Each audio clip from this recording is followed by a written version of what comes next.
Людей було багато, бо було по 3 машини було людей, їхали на колгосп, бураки гоботи. А скільки платили в колгоспі? Та зразу мало що платили, бо копійки але то були гроші цінні. Скільки? А потім за бараки смаковували по 50 арів, по 60 арів барака. Та платили, ми брали по 60 гривень, рублів тих, бо ще були гроші дорогі. І то ми разували другий раз, то ми копали, розкалюємо лопатками.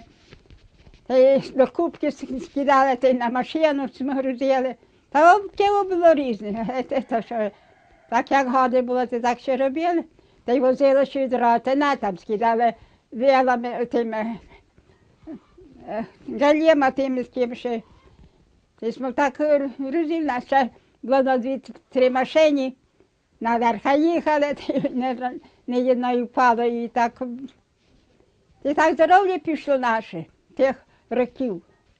Бо ще треба було наробити і ніч виходила і проходила.